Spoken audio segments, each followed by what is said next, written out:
of the SlamBall League. I am joined, as always, by Coach Mark, Coach Berokoff, formerly head coach of the Bandits in 2003, Oklahoma City University basketball coach today, and Craig Skistimas, University of North Texas graduate in broadcast journalism and former SlamBall player with the Bandits in 2003. Correct.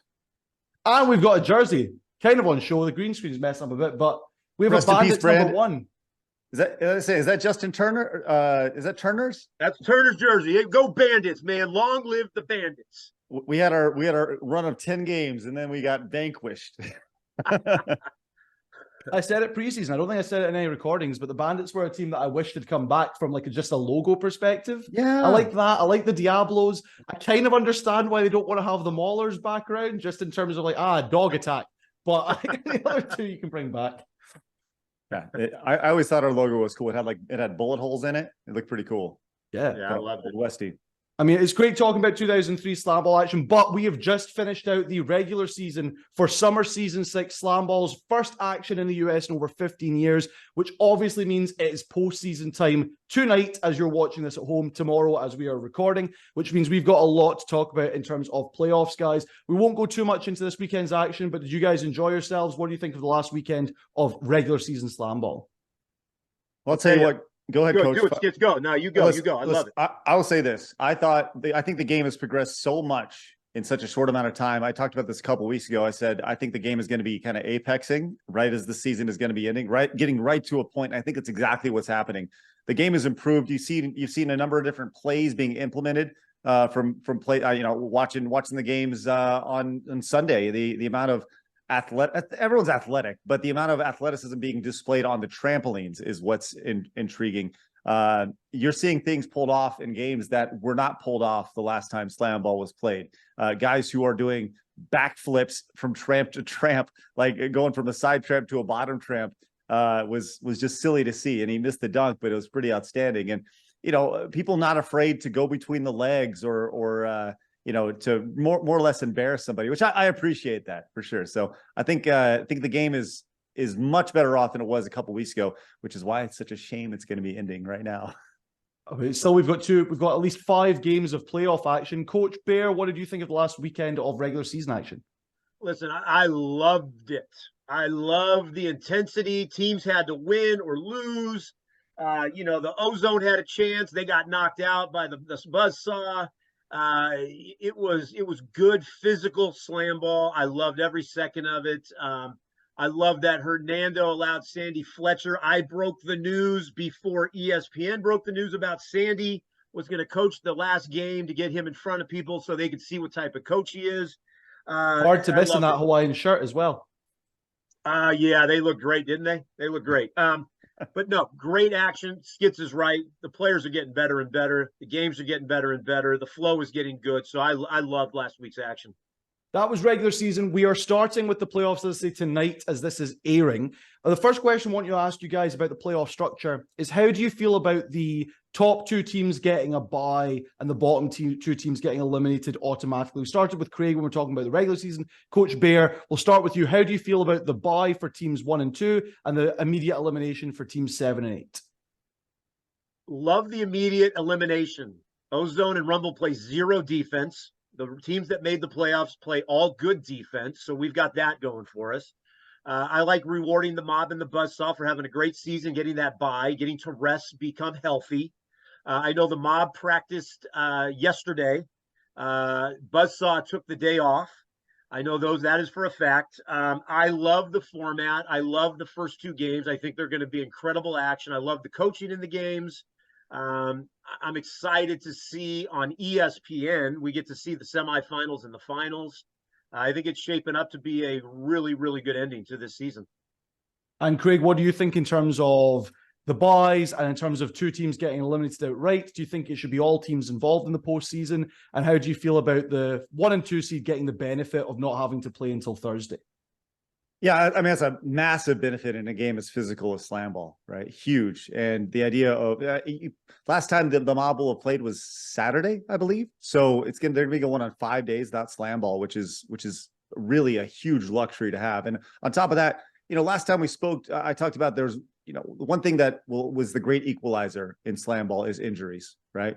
And the Mob have not seen a single major injury all season that has done any sort of anything of substance to their team, obviously. To jump into that really quickly, their only real injury was Darius Clark with a chest bruise. He missed 2 or 3 games, and he's still the most points scored in the season for the team. Right. And obviously you see what's happening with the Buzz. The Buzz, I think that they could absolutely use some rest. Across the league, injuries have been a big player, so you get a little bit extra time, and I think that's a great thing. As far as the 4 additional teams, 3 through 6 who made it, I think those are really good matchups, and I think right now it's clearly obviously the Mob and everybody else, but there's always a fighting chance. And I think that when you look at the matchups, we talked about the Lava where they were last time we spoke. I think they were 0-4 last time we spoke, and now they're 4-6. So they made a little bit of a run, and it's exciting to see. I think the Lava will come out of there. I don't know if we're getting to that point yet, but I think the Lava will come out of their matchup for sure. They're playing really well right now, and they're finding ways to win. Whereas last time we talked, they were finding ways to lose. Before we get to full predictions for round by round, perhaps, guys, I've already put mine out on the episode of Bounce Off that came out yesterday, but I can ask you guys straight up and just get your takes on, not even going in depth, just picks for who goes through, who doesn't. But before we get into that, Thursday's structure for the semi-finals and finals is as we've seen throughout the rest of the regular season. We have game 1, we have game 2, and then we have a main event, which will be the finals for the postseason. Now, how do we feel about this structure? We'll start with Craig, because I've talked to Coach Bear about this already. How do we feel about this structure? Is it unfair on one team versus the other? There's been no word on whether or not, in my mind, first seed should get the right to choose first game or second game, but that's not been put out there as a fact. How do you feel about that structure, Craig? Do you think it's fair? Do you think it's balanced? It's pro sports. Fair doesn't matter. At the end of the day, they've earned it. The number 1 seed has earned what they do. That's why they ran the table. That's why they just rolled through everybody. So I have no problem with that at all. And with a league as young as this, just kind of starting up, I think that at any point where this may change next season, next time they roll around and do this. But I think right now, the idea of allowing a team that just dominate everybody to more or less pick how they want to play. Hey, you know what? They earned it. Let them do it. You're winning every game by 30. You go crazy. I have no problem if they want to go first, they want to go last, or if they just don't want to play, because chances are they're probably going to win anyways. Coach Bear, what do you think about this back-to-back and then the final scenario? Do you think it should be right of refusal for first seed? All right, Sam. So here is I am fortunate enough to have a very smart analytical guy on my current Oklahoma City University men's basketball staff. Devin and I looked at it today. Here's what we found. Winning the first game is a bad thing to do. Overall, on a consistent basis, winning the first game, you lose that third game by double digits. Now, again, the Mob, we did not include the Mob in this because they are undefeated and are clearly the best team. But winning that first game does not always indicate you are going to win that third game. There is something about SlamBall that's different than playing basketball. Playing SlamBall, jumping on trampolines. I have zero experience in this, so please remember when I say this. Skitz can tell me if I'm wrong or right here. Playing SlamBall, jumping on trampolines, and then sitting for 30 minutes, and then having to pick back up and getting a 5 to 6 minute warm-up, and then the bounce-off happens. I would rather be the team that plays and then goes right into the next game. That is just my opinion on it. I have zero experience on that. So it'll be very interesting if the Mob, who have clearly stated that they would like to play the first game and then sit. I don't think it'll happen, but that is an interesting analytical side of things to SlamBall to see if the Mob do win and get to that finals. Is that going to hurt them or help them? So I am okay with the Mob as the number 1 seed choosing what they want to do. They have the right to. They went undefeated and they smacked everybody. But it'll be interesting to see how that plays out. If you have to go back to back, will that help or hurt? It'll be an interesting analytical thing for SlamBall to look at. Again, I don't know if that is how they're going to go with things, but if you compare it to all other pro sports where seeding exists, the benefit to being a higher seed is home court advantage throughout the playoffs. Obviously, don't have that in SlamBall. So I think something like choosing which game you play would be the benefit to being first seed. Outside of the bye, outside of easier strength of schedule, I think that's just one of those benefits that you get when you play well enough to get first seed.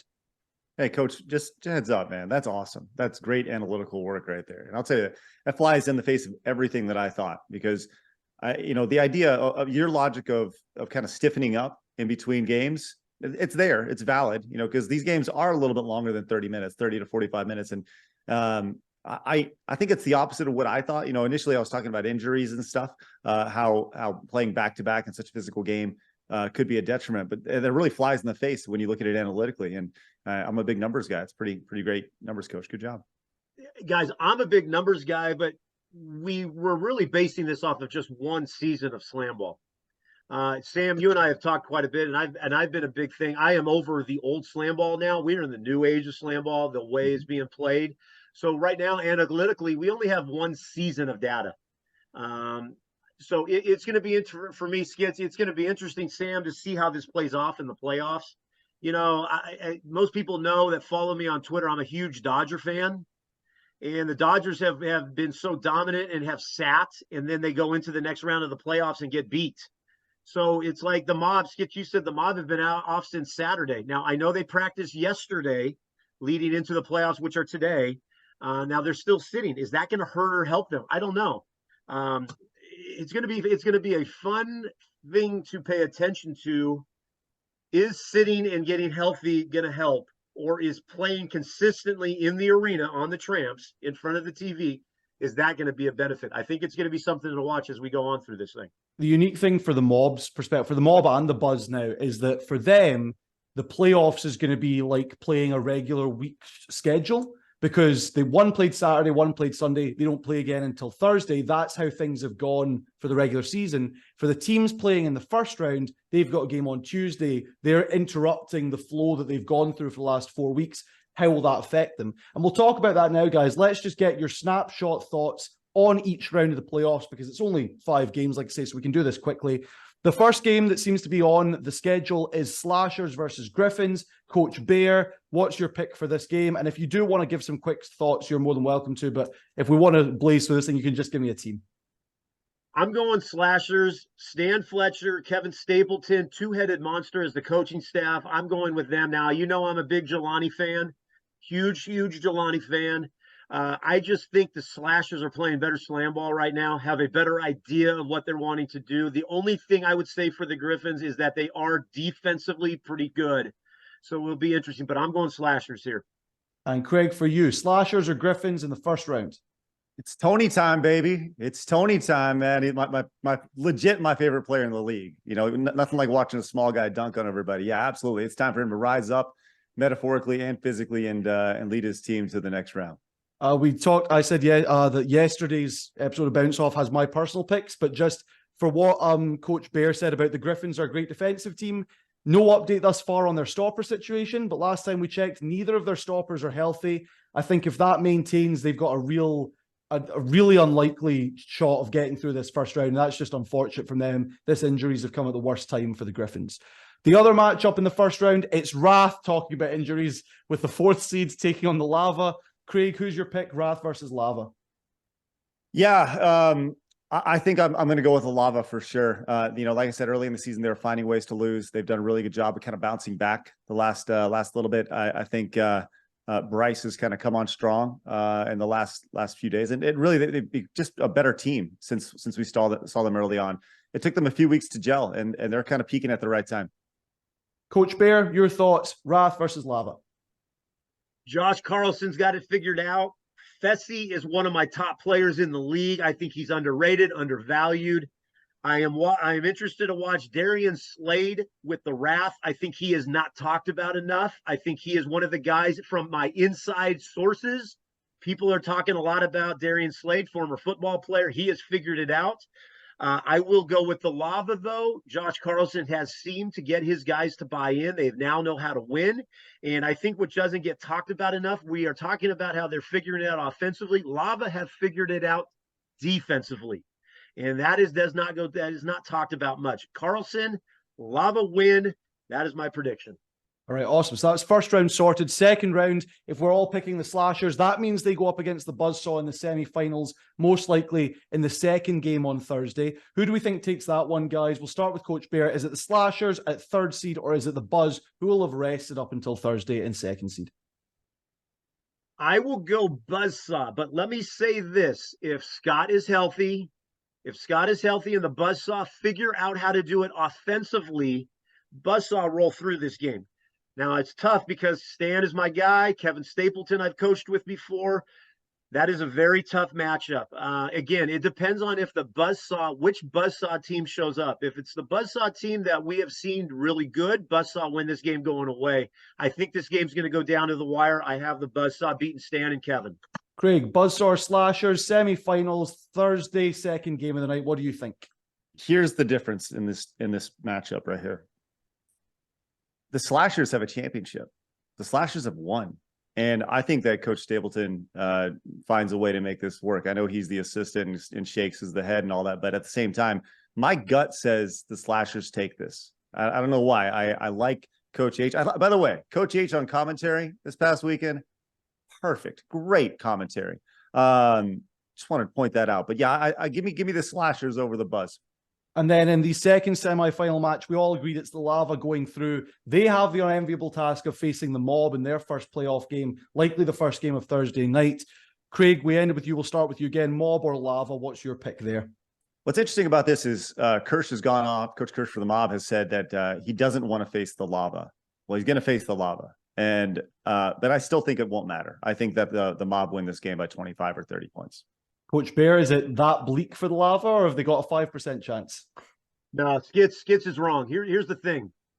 Semifinal games are harder to win than the championship. The semifinal game to me has always been the most difficult game to win than the championship game. I think the Lava give a great game. I think it's tight until the fourth quarter. Mob go on that traditional Mob big time style run, pull it out, and then Mob go through. Okay, awesome. So we're now talking finals. When it comes to Coach Bear's pick, he thinks it's the Mob are going to be taking on the Buzz. When it comes to Skitz, it's Mob versus Slashers. We'll start with Coach Bear. Do you think the Buzz are going to beat the Mob, or is this a Mob game to win in the finals and an undefeated season? Fernando, you've been my friend for years. You're my brother, your family. I love you to death. We talk every single day. Mob are going to win. They are too dominant. Buzzsaw struggle offensively. Buzzsaw are going to have to play in defensive masterpiece to beat the Mob. Somehow the Buzzsaw would have to figure it out offensively. Tyquan Smith Scott is going to have the game of his life. Mob by 21. And Craig, for you, you've picked the Slashers to be going up against the Mob. What do we think about that? Do they have a chance of toppling this Goliath? Absolutely not. I think the Mob finished 18-0. They run a perfect schedule. They win both games by 30. I hear what you're saying, Coach, about the semifinal versus the final and all that. But at the end of the day, I think that the Mob have the best team, they have the best players, and they have the best coach, and they have the best offense, and they have the best defense. So when you look at it straight up and down the line, they are the best at literally everything in the league, and they're healthy. And that to me is scary. Sam, can I be the host for 1 second here? Of course, sir. I've got a question for you, and I've thought about this a lot. Are the Mob players that good, or is it the system and the coaching? Is it that good? If you put these Mob players on other teams, are they that good, or is it Brendan Kirsch and the Mob system? I'm curious to know what you guys think about that, because it has made me think watching them. Is it Kirsch and the coaching, or are his players that much better than everybody else in the league? Who do you want to tackle that first, myself or Craig? Sam, you do. You go first, Sam. I think that if you take most of these Mob players, I think every single player on this Mob team can contribute in a meaningful way to a team they get put on. I think some of them would be superstars on the level of Tony Crosby if they were playing for the Slashers instead of him. But I think their success is down to their coaching. It's a coaching methodology that's existed in Brendan Kirsch's mind since 2002. It's one that took them to China and won 2 championships in a truncated season. Whether he was coaching or not, he claims it was his strategies that did that. And it's an ideology that every player is thinking, I can be replaced. I'm doing this for my teammates, and we're working together for this end result. I think it's coaching first, players second, but the players were specifically selected to fit this coaching criteria. But they can all, if we talk about players who are going to go on to do things in SlamBall, if next year, for example, there's a whole other draft, these guys will all be taken a lot higher than they were last time, and they will still contribute in a beneficial way to whichever team they end up on. Craig, what do you think about this situation? You know, I thought about this a lot, and I think the system obviously plays a major part in this. But one interesting thing about the Mob that I don't think anybody's really spoken about is their assistant coach, Noah Ballou.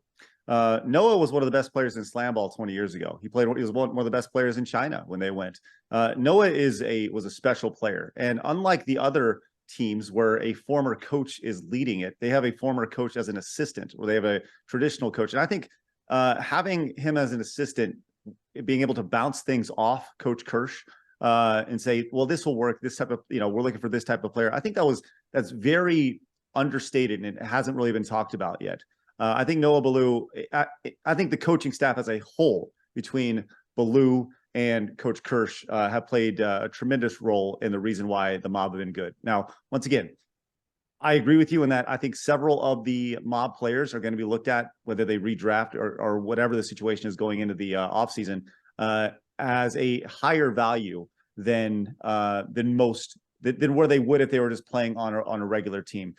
But I will say this. There are certain players on the Mob that will be great regardless.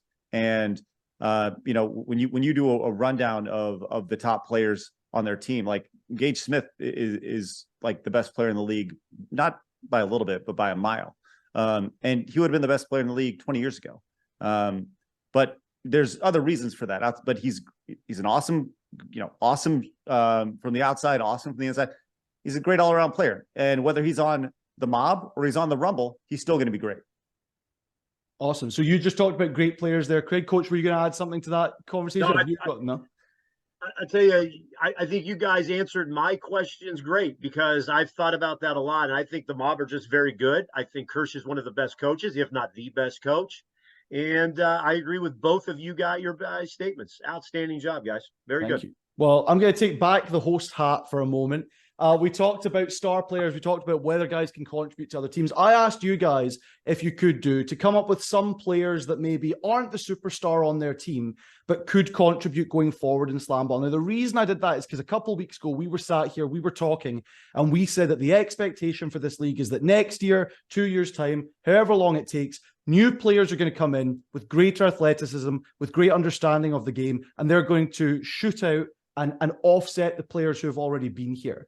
Now, I think having watched this season, there are some diamonds in the rough, or there are guys who have proven that they're going to be able to contribute to a team, maybe not as the megastar, but as a guy who's going to go out there and get you 6 points a game and 3 assists and do everything they can. And I want to know, are there players that have proven to you guys that they have longevity in this league, even if it isn't at the top of the totem pole? We'll start with you, former host of the show, Coach Bear. Okay, good. I've said this in multiple platforms on Twitter. Shockley is the kid. I think he has just impressed me more and more and more. So I would say him. A big topic on the social media today was from the Slashers, and I don't even want to say his name, but Lob. Sam, you're a big proponent of him, I think. And Fessy from the Lava. I think those are three guys that are not flashy, go unnoticed, but do really good things. And those are my three picks, just looking and thinking back from the season. Now, I'm sure I've missed guys. There's probably 5, 6 other guys out there. I would hope that Skitz has some different names than me.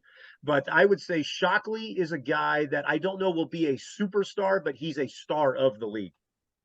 Craig, what about you? Have you got maybe 2 or 3 names that we can talk about in terms of guys who are going to be important in this league? You want them on your team, but they're not going to be the guy that takes you over the top necessarily. Yeah, I think this league starts and stops at the stopper position. I think that, in a league that is so defined by offense, you win with your defense. And if you can find, and the thing about being a stopper is that it's all about you. It's about how well you conform to the tramps, how well you get that, how well you can time people out. And you see that with the best stoppers in the league. So naturally, I look to the stoppers, and I go back to he's inactive right now, but Connor Hollenbach for the Griffs. I think that he is, 6'6", 225, dude's just giant, right? And I think that he's going to be a good player long term in the league. And he was a recent defensive player, maybe even this week, defensive player of the week. But Shafat, the stopper for the Lava, whether he's a reality star or a stopper star, I think that he's going to be a great player. And the fact that he's been able to convert his game over to something that's been able to really, like I said, revitalize a team that was DOA earlier in the season. I think it's pretty awesome. So I think you take either one of those players and you put them on put them on, like the Ozone or the Rumble, two teams that didn't make the playoffs, and they dramatically improved their chances. I will say 3 player names, but I'm going to compile them all into like a similar archetype for a player. Coach Bear already mentioned Darian Slade, but I also mentioned Devontae Pratt and Terrell Howard for the Buzz. 3 of those guys, all 3 of them are shorter handlers, stockier builds. But what I noticed watching their game is that they can be part of the offense in terms of distribution, but they also have a capability of going very low from the top tramp and getting easy layups around stoppers. They're expecting something bigger to come their way. And it just adds a wrinkle to your team's offense while also all being decent perimeter defenders. So I think all 3 of those guys are really good, potential starting, definitely great backup handler options as we go forward with the sport of SlamBall. Awesome. I just really wanted to ask that question because I think it's a fun move on from what we talked about 2 weeks ago about whether some of these guys are going to get moved on when we get to next season and beyond. I wanted to ask you guys, we'll talk about the MVP in a moment, but are there any other awards from this first season that you really want to talk about in terms of you've got someone that you want to shout from the heavens as someone that should be winning this? In terms of what awards are available, there's Coach of the Year, Defensive Player of the Year, Offensive Player of the Year, and then all SlamBall first and second teams. We'll start with Craig. Do you have any of those that you particularly want to talk about as someone, a player or a coach for the coaching role that you think needs to be mentioned in consideration?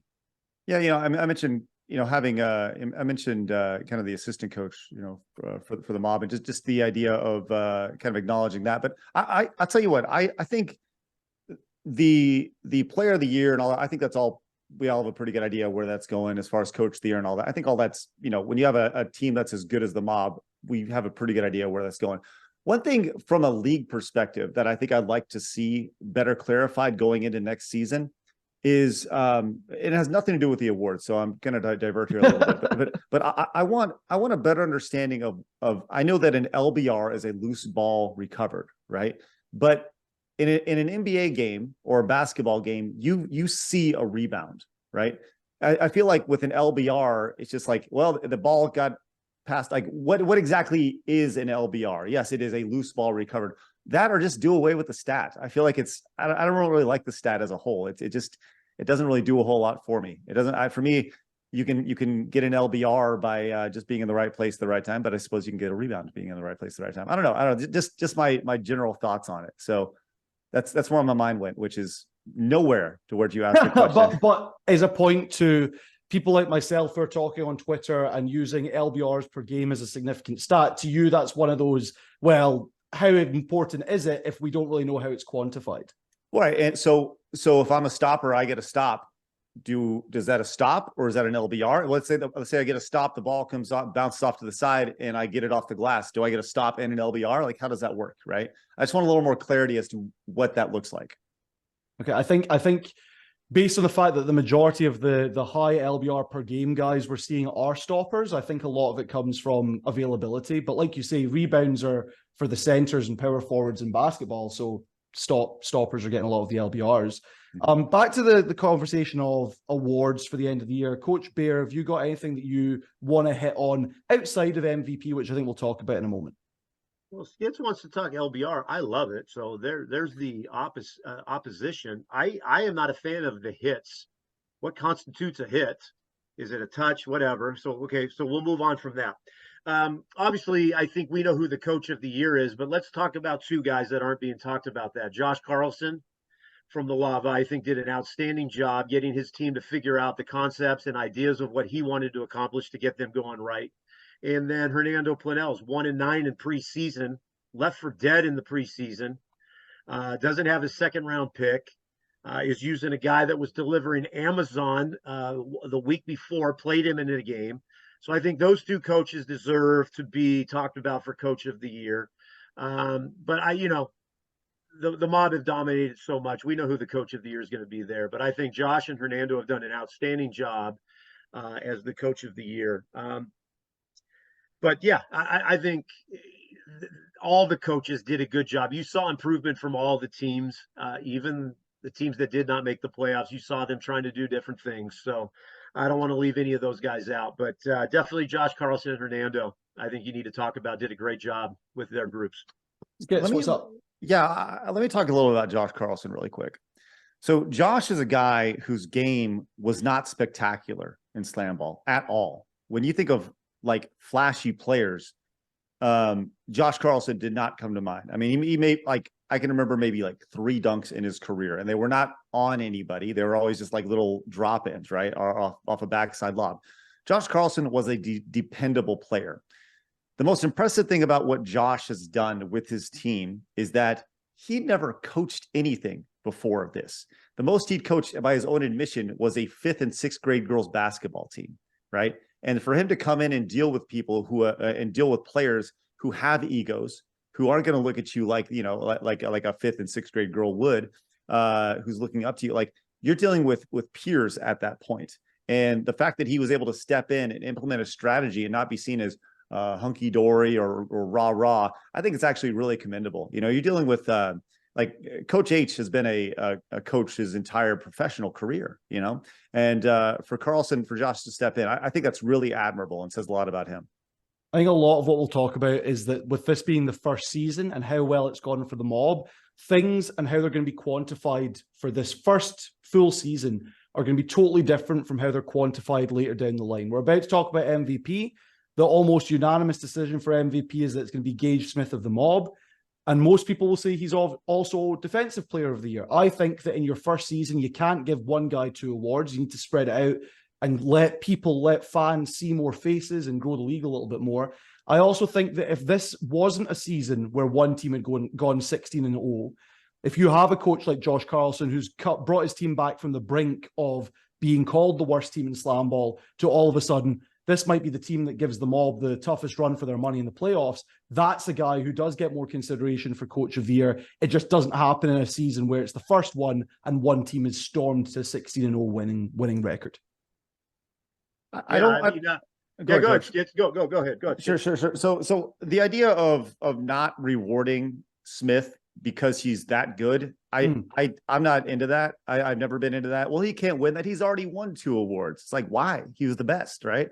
It's like, well, you know, Jordan could have won MVP every year, or LeBron could have won MVP every year, you know, but he didn't because it's like, no, he should win it every year. If he's the best player, he should win it. And if he's the MVP and also the Defensive Player of the Year, he should win both.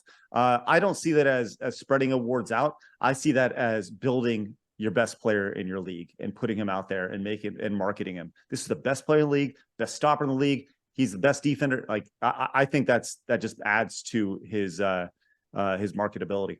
Coach Bear, what do you think about my take that Gage maybe shouldn't win both awards in the first season back? I shouldn't say shouldn't. Gage Smith is the overwhelming MVP of the league. He is the face of SlamBall. But I have chosen as the Defensive Player of the Year Taekwon Scott. I think he has been a stud for the Buzzsaw. Without him, the Buzzsaw are not winning games because the Buzzsaw do not score and they rely on defense. Scott, to me, is the Defensive Player of the Year. I put it on Twitter, and I meant this not in any way other than I would love to see people challenge Gage Smith at the rim with 2 hands and stop doing all this one-hand stuff and go at Gage Smith on a consistent basis, because I think Gage Smith is going to rise to the occasion. I'm not trying to call him out on anything. I'm just trying to look at it from a coaching's perspective. Gage Smith is the MVP. He is the face of SlamBall. Scott is my Defensive Player of the Year. I am not disagreeing with Skitz at all. If you have a guy that could win all 3 awards, great. I love domination. I love that the Mob are undefeated. I love that. I think it doesn't hurt SlamBall. I think it only makes SlamBall better. But Smith is my MVP. Scott is my Defensive Player of the Year. To throw my hat in for Defensive Player of the Year, if it's not Gage Smith, I've put it as Faisal Shafat. But the reason I'm saying that is because I am trying to give every team their credit. And I've got Taekwon Scott as the second best stopper. So he's on my second team all SlamBall, but Faisal Shafat gets the Defensive Player of the Year for being first in stops, 4th in LBRs, and being the stopper for the only team that's got the only other team with a positive point differential outside of the Mob. And I realize that it sounds insane to be like, well, he's the second best, maybe second best stopper, he's the Defensive Player of the Year, but he's not on my second team for all SlamBall. But it is just a case of, I want to make sure every team gets some sort of representation. Every team that's played well gets acknowledged, and the Lava don't make it this far without Fessy at the back there. I'll have a counterpoint to that and say he may have the most stops in the league, but it doesn't mean he wasn't challenged the most. And by that, I mean, you're talking about, Coach, you're talking about Gage Smith being challenged straight on, right? Yeah, I 100% agree with you. Going with two hands against him. With that said, one thing that Smith does exceptionally well is he times that the game has changed to where people were flying in from the outside tramp so much, right? Now offenses are being run through the island, and then they go to the bottom tramp or top tramp, whatever. The thing that Smith does exceptionally well is he popcorns people so ridiculously well and times their jump to where he never even has to stop the ball. That they never have an opportunity to get the ball up because he's popcorned them off to the side. So I think that Smith would lead the league if he ever saw those shots, but him popcorning people from the bottom tramp when they enter never gives them the opportunity to get the shot off. Before. Sure. And I'd be interested to see, and I don't know this, but I would be interested to see what these shot clock violations look like that the mob have generated versus the rest of the league. To make your argument for defensive player of the year even better, Skitz, you've just said his best talent is popcorning and stopping guys getting up there. He is also second in the league in stops at 9.1, which is just 0.7 behind Faisal Shafat. Taekwon Scott, who we talked about, is third with 8.2. So even with his amazing ability at disrupting an offense in the bottom tramp, Gage Smith is also very high up there. Again, second out of 60 players in terms of stops per game. What's amazing is when you think of like the best players in like SlamBall history, right? It starts with Shakes, right? Shakes is going to be the best, but I think it once again, two different games, right? The old SlamBall had a different, literally a different bottom tramp, and we've talked about that at length here, right? Which has not been talked about, I think, in the grand scheme of things enough. But if they were playing on this court, and Shakes was on one side and Smith was on the other, I think Smith would eat Shakes' lunch because I think he could time him out. That's just me personally. Coach, that might be our last discussion point for the day. Could Gage Smith eat Shakes Fletcher's lunch if they were on opposite sides of the court? I have no comment on that. Stan, I think he's the best player who's ever played. I don't think Gage would understand what Stan was even trying to do, and I think it would be a mess. But no, I listen. Gage is a stud. He reminds me, if we want to talk old school slam ball, you could throw Gage into any of the old school slam ball games, and Gage would be a stud still. I love his game. He's the best outlet passer in the game. He's the best competitor in the game. He wants to win. He's not flashy, but his not being flashy is flashy, if that makes sense. Stopper will always be the key to winning a championship. And I think Gage is going to be the key. I think the mob are super high flying and they're really exciting to watch. But if Gage Smith makes them go, and I would have nightmares at night if I was the mob head coach and Gage Smith wasn't playing. So I'm excited to watch Gage Smith in the playoffs and watch him ramp up the intensity. Well, like we've all just said, he is probably the unanimous MVP for this first regular season of SlamBall back in our lives in the US after 15 years. We will see how it goes next season, but first we will have to see how it goes in the playoffs. By the time you see this episode, it might already have been announced that Gage Smith is MVP of SlamBall, but by most people's count, that announcement was made 2 weeks ago when it was already clear he was this good. This might be our last This Week in SlamBall of this brand new season, but you better believe if we can, we will make it come back for any future tournaments or next season as well. My thanks to Coach Bear and to Craig Skistimas for joining me on this journey. It's been wonderful to be able to talk SlamBall with you guys. Say thank you and say goodbye to anyone that's been listening in to us, and for the last time possibly. Coach Bear, you say your thanks first, and then we'll go with Craig to end us out. Sam, I've said this enough, man. You're a stud. I love what you're doing. I love the interaction we're having with all these SlamBall guys on social media. I think it needs to continue. I love the debate of their players, their ideas. SlamBall is going up, up, and up, and I think there's no stopping it. I think it's going to be the next big thing, man. We're here, and continue doing what you're doing. Keep your passion going, and I love it, man. Craig, for yourself. Yeah, I just want to echo Coach. Like Sam, you are such a big part of what makes SlamBall cool and fun and exciting, because you need people talking about SlamBall, and it's obvious that you have a tremendous passion about it, which is great. Coach and I obviously have a different perspective than you do, and honestly, Sam, you remind me a lot of myself 20 years ago. The excitement around and if I was around 20, if podcasting and live streaming were around 20 years ago, I would have been talking about SlamBall just as you were. So, hey, I hope that through this. SlamBall smart enough to realize what they have in you, and they bring you on as in some sort of official capacity. And I look forward to seeing where this thing goes moving ahead. But I think SlamBall is in a really good spot. And I think that I hope they don't drop the ball between now and whenever the next season is, assuming it's next summer. Well, there'll hopefully, I mean, contract with ESPN, there'll be definitely one next summer. There's rumblings that there'll be tournaments between now and then, and we will, like I say, hopefully be there to cover it. But from Coach Bear, from Craig Skistimas, from myself, Sam Roberts, this has been This Week in SlamBall. Hopefully you all enjoy the playoffs. We've definitely enjoyed the regular season. Thank you and good night. Thank you guys as well for the kind words.